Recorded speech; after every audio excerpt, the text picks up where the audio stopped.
Parak HaShutfim Daf Gimel, sponsored the Refuah Shalema for Yochai Raphael ben Basheva. The previous daf ended adopting one interpretation of the term mechitza, a wall. Based on this definition, the explanation of the Mishnah is the two parties agreed to build a wall. One cannot compel the other, concluding invasion of privacy is not a legal form of damage. The Gemara suggests an opposing version, interpreting mechitza as a division.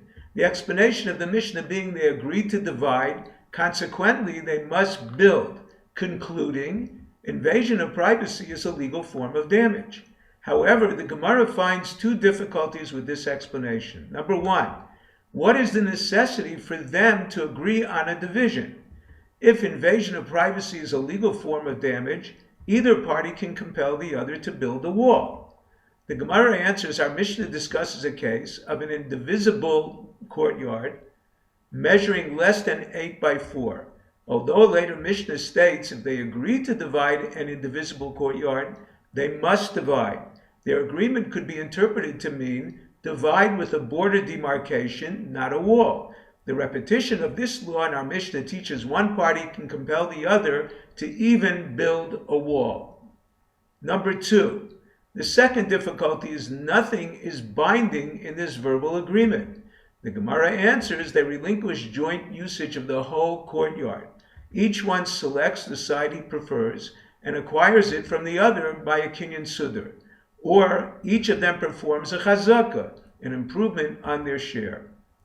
The Mishnah mentions 4 different kinds of materials used to build a wall. The Gemara explains their dimensions as known to us by tradition. Number 1, gvil. These are rough-edged stones, each 3 tvachim wide. Number 2, guzes. These are smooth stones, each 2.5 tvachim wide. 3, kfisin. These are half-size bricks, each 1.5 tefachim wide. The total width of its wall is 4 tefachim. It includes a tefach of mortar in between the bricks. Abai explains the tefach requirement is pure mud, but mixed with pebbles the width is greater. Another version is the tefach requirement is mud with pebbles, but pure mud requires less width. Number 4, levanin. These are full-size bricks of 3 tefachim each.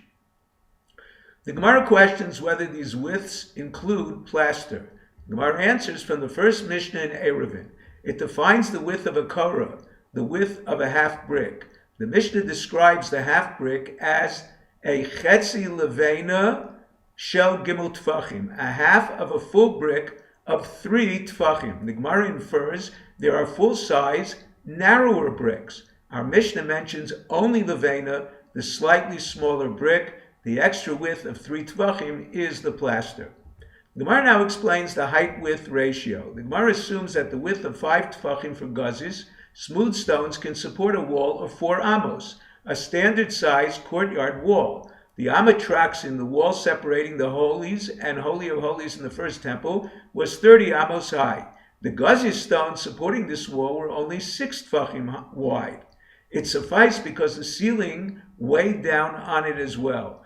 In the second temple, these areas were separated by a curtain. Its height was 40 amos, too high to build a stable wall. The partition could not be part wall, part curtain. The Gemara prohibits demolishing an old base knesses to build a new one. The Gemara suggests 2 possible reasons. The Chachamim were concerned the new one would not get built, the money raised would be needed for some other urgent matter, or there would be no place to pray in the interim.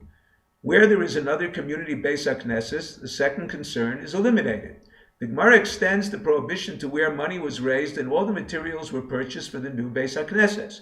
If the old Beis HaKnesses is a building hazard, it can be demolished immediately. If you're enjoying Daf 5, please click on the link below, subscribe, and become a sponsor.